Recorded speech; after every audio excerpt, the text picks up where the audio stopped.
Hey guys, welcome back to my channel. I'm Joy, and in today's video, we are going to be doing my February reading wrap up. Probably dying to know, Joy, did you stick to your TBR? No, I did not. No, I'm gonna tell you that right now, but it is okay. We live and we learn. That's the past. We're just gonna let it go. Like Elsa said, let it go. Let's break down the books that I did read. So in the month of February, I read 5 books and I DNF'd 1 book. And sadly, we did not have any 5 stars. However, we did have 3 4 stars and 2 3 stars. So to me, it was still a successful reading month. I did read some books that I thoroughly enjoyed. Nothing stood the test of time though, unfortunately. Let's go ahead and start off with that DNF. That was the True Love Experiment by Christina Lauren. And this book is the second book that is connected to the soulmate equation. And in this one, we are following our main character. I forgot her name. But anyways, our FMC, she is a famous writer and she gets an opportunity to be on a show that is essentially The Bachelorette. She ends up falling in love with the producer of this said show. I thought our FMC was very funny. I thought she was very sex positive. I did love that about her. However, 75% of the way through the book, so you can't say I didn't give the book a chance. My family watches this, so you guys go ahead and skip this part. My sis constantly was talking about sex and dick, and I'm like, girl, what? There is so much more to you than just you men. Like, there's so much more to you than that. And then on top of that, when we got to the third act breakup, and you guys already know, I hate a third act breakup. Hate it. And this one was just done so poorly. Our MMC looked like a complete and utter and I was like, okay, no, we're done. And I did have a physical copy of this book, but I took her ass to the little library. I was not playing around with her anymore. She had to get out of my house. Get out! Get out. Get the hell out of my house. In Jesus' name, I pray. I rebuke it in the name of the Lord. I was not having that bad energy in my house, period. All Good People Here by Ashley Flowers. Ashley Flowers may sound familiar. She is the podcast host of Crime Junkie and the founder of the podcast company Audio Chuck. And I am an Ashley Flowers stan. I love her through and through. That is my girl. And I enjoyed this book because to me, it truly felt like listening to a 6-hour episode of Crime Junkie, if I'm being real. And I love Ashley. I love her work. I love everything that she stands for when it comes to advocating for victims and families. In this story, we are following our main character, Margot, who is an investigative journalist who comes back to her hometown due to personal reasons, but also there is a young girl that went missing in her hometown, and she believes that this missing girl in the present is connected to a missing girl from 20 years ago that was found brutally murdered. I liked it, but I did not love it. Only thing that really knocked this book down to a 3-star for me was the ending. It just, the way it ended, it was like, I felt like we got no resolution and no answer. But I'm not gonna lie, if you are very familiar with true crime and some of the more infamous cases, this book is very similar to a very infamous case. Think of the most high profile case there is out there. It's giving that. However, the next book that I read was just in time for Valentine's Day, and that was The Love Lyric by Christina Forrest. This is the 3rd book in the Green Sister series, and in this one, we are following our main character, Iris, who is the oldest Green Sister. She is a mother, she is a young widow, and she's just trying to, of course, grapple with being a single mom, and on top of that, you know, still grieving the loss of her husband years later. And she has a chance encounter with a guy named Angel, who is an up-and-coming singer at the time. And then 3 years go by and her and Angel end up reconnecting because Angel is the brand ambassador for Iris's company that she works for. So it's like workplace romance, forced proximity, and I really liked it. This was the first time I ever read from Christina Forrest, and I'm gonna tell you, it's not gonna be the last.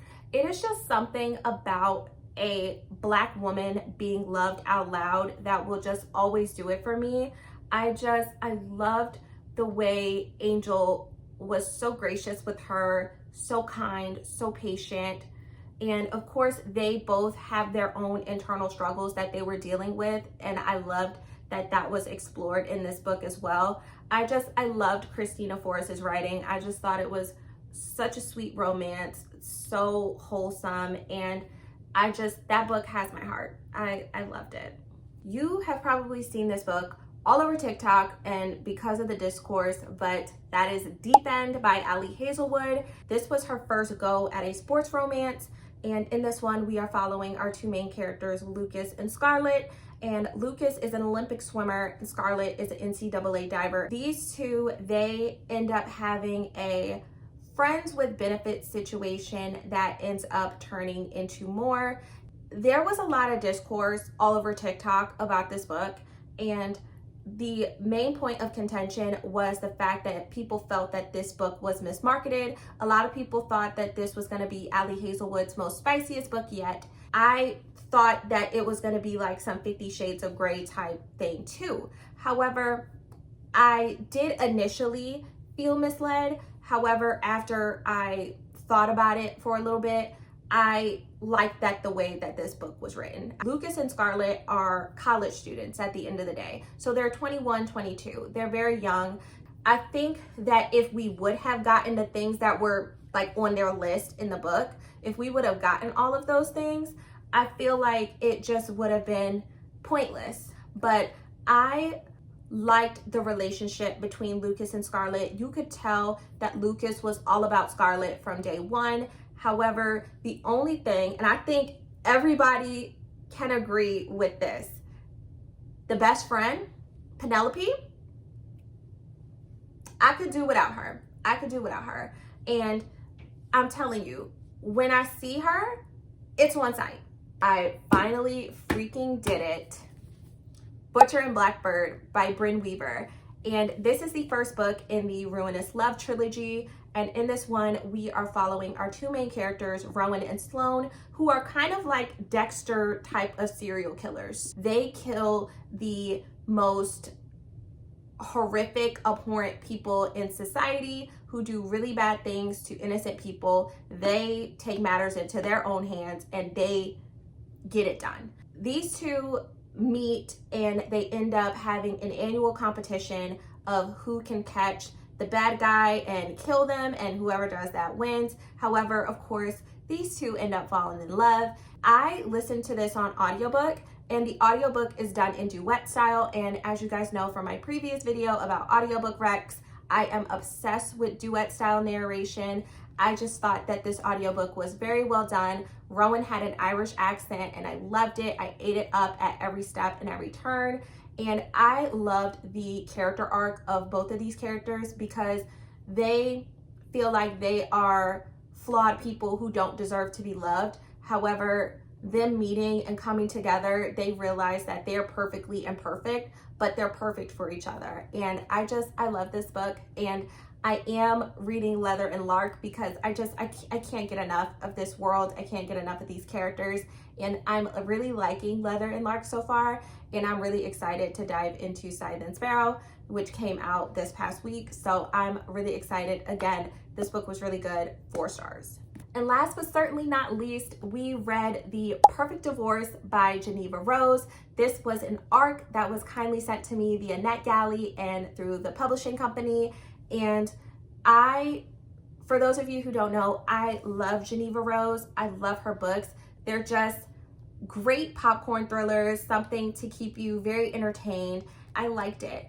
In this one, we pick up from the events of the first book, which is The Perfect Marriage. I will say the only point of contention that I have with this book is that the twists were very predictable. It made me think, was this book really necessary? If you truly love this book like I did and you wanted to know what was gonna happen next, then I highly recommend you check it out.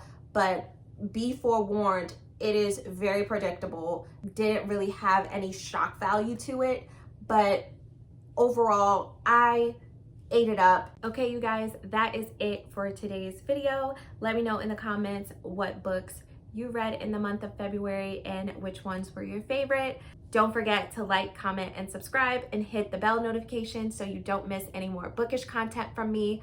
I love you guys very much, and I will catch you in the next video. Okay, bye.